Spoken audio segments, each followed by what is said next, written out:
Many people ask us whether they can just use a payable on death or transfer on death designation on their accounts. Maybe you've even had a banker or financial advisor recommend this to you.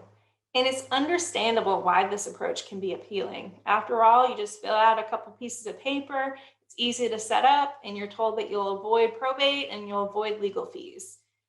Today, I'm going to share with you 5 reasons why relying on those payable on death designations can be risky and why you might want to reconsider.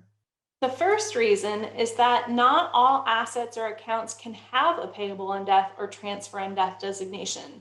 So it's not a foolproof way to keep everything out of probate. And if there's not really such a thing as just a little bit or a lot of probate, you're either going through probate or you're not.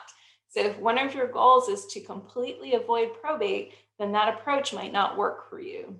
Which brings me to the second risk, not having enough liquidity in your estate.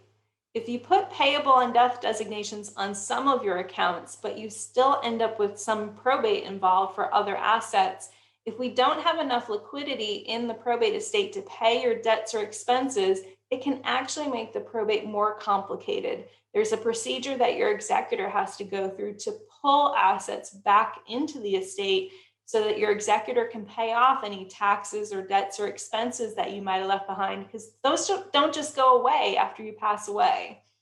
We've run into situations where we've had cars repossessed or other issues because we didn't have the money needed to keep the payments going while the estate was being handled. So be careful with how you use those designations. Third, payable on death designations can sometimes lead to unequal distributions of your estate. Maybe you put a payable on death designation on a couple of accounts, but you have some other assets that are passing through your will. Well, what most people don't realize is that your taxes, debts, and expenses are paid out of your probate estate, meaning that any of the beneficiaries under the will, they're going to receive less because those debts get paid first. And this can lead to an unequal result because the folks getting the payable on death accounts, they don't have to share any of that burden of the debts or expenses. Or sometimes what we see is that folks will go and put these designations on different accounts.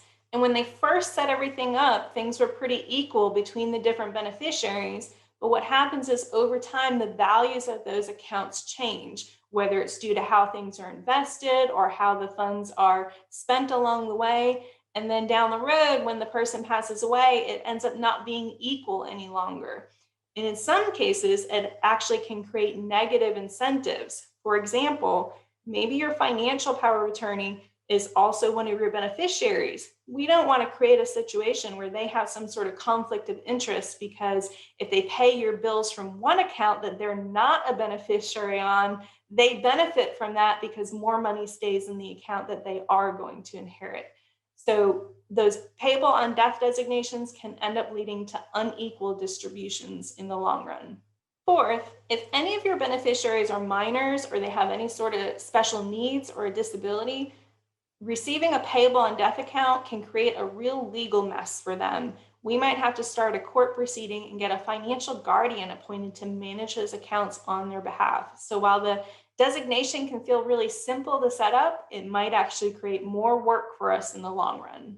And then finally, those payable on death designations, they don't provide any protection to your beneficiary, whether that's protection from a future lawsuit or divorce, or financial protection just because they're maybe younger and don't have a lot of financial experience. And it doesn't include bloodline protection so that we make sure that those funds stay in your family and don't wind up with your in-laws. Like I said, I understand the appeal of using a payable on death or transfer on death designation. But as we've just discussed, there are a lot of trade-offs to those designations. So before you decide to use a payable on death or transfer on death designation, give our office a call and make sure you explore all of your planning options.